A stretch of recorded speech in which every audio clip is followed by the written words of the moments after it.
video kali ini, saya akan membahas tentang wawasan Nusantara. Yang perlu kita bahas dari wawasan Nusantara yaitu meliputi pengertian, hakikat, landasan, fungsi, tujuan, unsur, asas, dan yang terakhir adalah implementasi. Pengertian wawasan Nusantara adalah sebagai berikut. Wawasan Nusantara bisa diartikan dengan cara pandang dan sikap bangsa Indonesia mengenai diri dan lingkungannya yang serba beragam dan bernilai strategis dengan mengutamakan persatuan dan kesatuan bangsa serta kesatuan wilayah dalam menyelenggarakan kehidupan bermasyarakat, berbangsa, beragama untuk mencapai tujuan nasional. Yang kedua adalah hakikat. Hakikat wawasan Nusantara adalah keutuhan Nusantara. Hakikatnya yaitu keutuhan Nusantara. Dalam pengertiannya yaitu merupakan cara pandang yang selalu utuh menyeluruh dalam lingkup Nusantara demi kepentingan nasional. Hal tersebut berarti bahwa setiap warga negara dan aparat bernegara harus berpikir, bersikap, dan bertindak secara utuh menyeluruh demi kepentingan bangsa dan negara Indonesia. Selanjutnya yaitu landasan. Adapun landasan wawasan Nusantara itu ada dua. Landasannya landasan konstitusional. Apa landasan konstitusional dari wawasan Nusantara? Yaitu UUD 1945. Terus yang kedua, landasan kedua dari wawasan Nusantara yaitu landasan idil. Apa wawasan idilnya dari wawasan Nusantara? Yaitu Pancasila. Fungsi wawasan Nusantara adalah sebagai pedoman, motivasi, dorongan, dan rambu-rambu dalam menentukan segala kebijakan, keputusan, tindakan, dan perbuatan bagi penyelenggara negara di tingkat pusat dan daerah, maupun bagi seluruh rakyat Indonesia dalam kehidupan bermasyarakat, berbangsa, dan bernegara. Tujuan wawasan Nusantara adalah mewujudkan nasionalisme yang tinggi di segala aspek kehidupan rakyat Indonesia, yang lebih mengutamakan ketinggian nasional daripada kepentingan individu, kelompok, golongan, suku, atau daerah. Itu tujuan dari wawasan Nusantara. Tidak mementingkan individu ya kayak kita sendiri, mementingkan diri sendiri ataupun kelompok, entah itu kelompok apa, ataupun golongan, suku. Jadi tidak membedakan antara suku Bugis sama suku Madura ataupun bagaimana. Intinya itu lebih mementingkan kepentingan nasional. Pembahasan selanjutnya yakni unsur wadah atau kontur, yaitu wadah kehidupan bermasyarakat yang masyarakat berbangsa dan bernegara, meliputi seluruh wilayah Indonesia yang memiliki kekayaan alam dan penduduk dengan beraneka ragam budaya.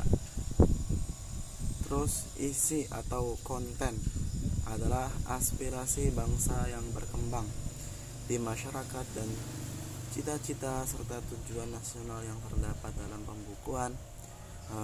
pembukaan UUD 1945. Yang terakhir dari unsur adalah tata laku atau conduct, adalah hasil interaksi di antara wadah dan isi yang terdiri dari tata laku lahiriah dan batiniah.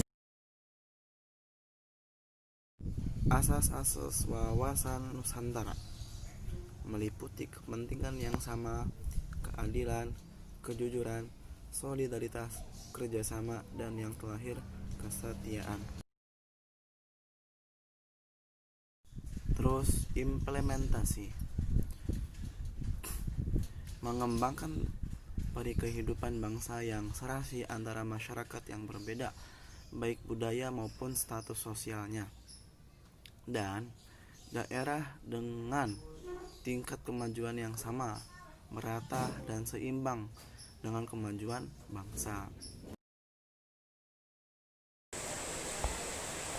Kita akan menjelaskan tentang mekanisme nasionalisme dan bela negara.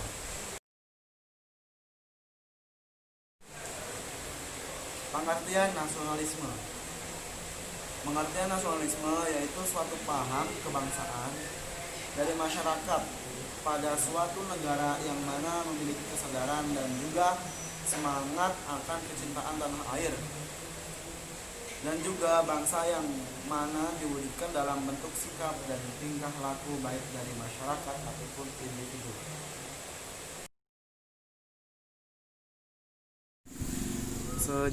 Sejarah nasionalisme. Para bangsawan yang terdidik merupakan motor daripada ide-ide cemerlang masa pergerakan nasionalisme. Sebab kaum bangsawanlah yang memiliki tingkat pendidikan yang tinggi, yang dengannya mereka dapat berbaur dengan cara berpikir pemerintah kolonial. Adapun ciri-ciri dari nasionalisme meliputi 1. Sebagai sebuah alat kesatuan dan juga persatuan sebuah bangsa. Yang pertama. Yang selanjutnya sebagai sebuah perjuangan yang dilakukan dan juga memiliki sifat nasional. Dan yang terakhir dari ciri-ciri ini lebih mementingkan pikiran, sehingga pendidikan menjadi sebuah peran yang sangat penting dalam upaya mencerdaskan kehidupan bangsa dan bernegara. Kemudian dasar hukum dari nasionalisme ini yaitu pasal 27 ayat 3 yang berisi bahwa setiap warga negara berhak dan wajib ikut serta dalam upaya pembelaan negara. Adapun tujuan nasionalisme yaitu untuk menumbuhkan dan juga meningkatkan rasa cinta terhadap bangsa, negara, dan juga tanah air, sebagai usaha untuk menumbuhkan sebuah semangat untuk bisa rela berkorban demi bangsa, negara, dan juga tanah air, membangun sebuah hubungan yang harmonis dan juga rukun antara masyarakat dan juga individu lainnya, untuk membangun dan juga mempererat sebuah tali persaudaraan antara sesama warga masyarakat di sebuah negara, untuk menghilangkan dan juga menghapuskan ekstremisme atau tuntutan yang berlebih dari warga negara atau masyarakat kepada pemerintah, kayak dome-dome gitu. Jadi harus ada rasa nasionalisme sebagai alat atau sebagai untuk membangun itu, dan juga menghilangkan dan menghapuskan tadi itu. Terus yang terakhir, untuk menjaga sebuah negara, bangsa, dan juga tanah air dari serangan para musuh yang mengancam negara, baik itu dari luar negeri dan juga dalam negeri. Kita ketahui banyak kasus lah ya, kayak kesalahpahaman yang terjadi antara masyarakat dan juga pemerintah ini sebagai faktor pemecah suatu keutuhan negara dari internal, dan juga masih banyak contoh lainnya. Ini merupakan tujuan nasionalisme untuk menjaga sebuah negara. Begitu. Yang selanjutnya, faktor munculnya nasionalisme. Jadi di sini faktor munculnya ada dua macam. Faktor internal dan faktor eksternal. Faktor internal yaitu penindasan serta kezaliman yang dilakukan oleh pemerintahan kolonial pada bangsa Indonesia, membuat tali persaudaraan menjadi semakin kuat atas dasar senasib dan sependeritaan. Terus faktor internal yang lain, adanya kelompok intelektual yang membuat ideologi dan beragam gerakan yang digunakan dalam melawan kolonialisme barat. Yang terakhir dari faktor internal yaitu masa-masa keemasan yang diraih oleh kerajaan-kerajaan terdahulu seperti sejarah kerajaan Mataram kuno, sejarah kerajaan Sriwijaya, dan sejarah kerajaan Majapahit, yang menjadi sebuah motivasi tersendiri bagi bangsa Indonesia untuk berjuang menghadapi kolonialisme barat guna meningkatkan motivasi dan rasa percaya diri bangsa. Faktor eksternal yaitu pada tahun 1905 Jepang menang atas Rusia dalam peperangan, sehingga menaikkan rasa percaya diri bahwa bangsa berwarna mampu mengalahkan bangsa kulit putih. Terus terbentuknya negara-negara baru yang merupakan hasil dari munculnya nasionalisme di daerah Asia dan Afrika. Terus beberapa prinsip Woodrow Wilson yang terdapat dalam Wilson 14 poin. Semua hal tersebut dapat diserap oleh kaum terpelajar Indonesia saat menuntut ilmu di luar negeri. Adapun fase-fase perkembangan nasionalisme di Indonesia. Yang pertama, masa perintis, masa penegas, masa percobaan, dan yang terakhir masa pendobrakan. Adapun organisasi nasionalisme tadi di Indonesia ini yaitu Organisasi Budi Utomo, Sarekat Islam, Indisch Ortij, Muhammadiyah, Perhimpunan Indonesia, Partai Nasional Indonesia. Bela negara. Kita memasuki dalam pembahasan bela negara. Yang pertama, pengertian dari bela negara. Bela negara adalah sikap dan perilaku warga negara yang dijiwai oleh kecintaannya kepada Negara Kesatuan Republik Indonesia yang berdasarkan Pancasila dan Undang-Undang Dasar 1945 dalam menjalin kelangsungan hidup bangsa dan negara yang seutuhnya.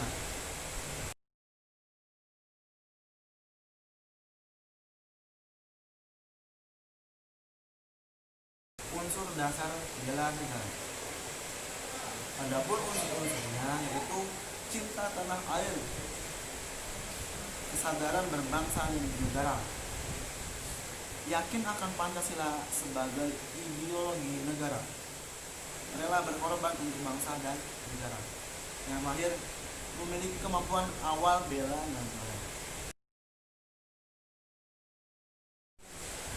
Selanjutnya, contoh-contoh bela negara. Contoh-contoh bela negara bisa kita contohkan pada dua peristiwa.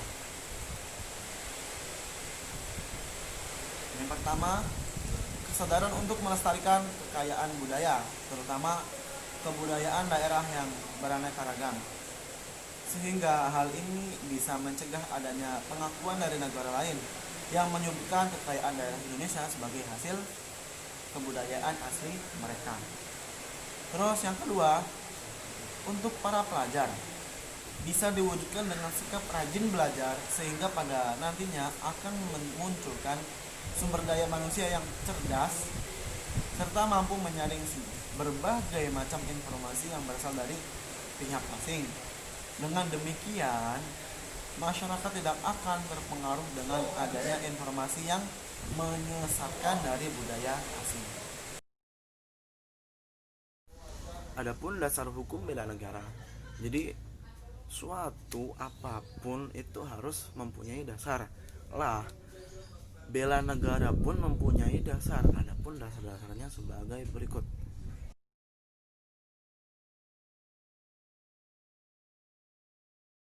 Slide selanjutnya yakni fungsi dan tujuan.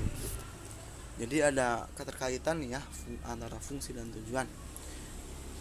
Adapun fungsi-fungsinya mempertahankan negara dari berbagai ancaman. Selanjutnya menjaga keutuhan wilayah negara. Terus merupakan kewajiban setiap warga negara. Merupakan panggilan sejarah. Terus adapun tujuannya sebagai kelangsungan hidup bangsa dan negara, melestarikan budaya, menjalankan nilai Pancasila dan UUD 1945, bentuk berbuat yang terbaik bagi bangsa dan negara. Terus yang terakhir, menjaga identitas dan integritas bangsa atau negara. Manfaat-manfaat bela negara yang kami rangkum ada 4. Yang pertama, 1. Membentuk jiwa kebersamaan dan solidaritas antar sesama perjuangan. Yang kedua, membentuk mental dan fisik yang tangguh. Dan yang ketiga, menanamkan rasa kecintaan pada bangsa dan patriotisme sesuai dengan kemampuan diri. Yang terakhir, yang keempat, melatih jiwa leadership dalam memimpin diri sendiri maupun kelompok.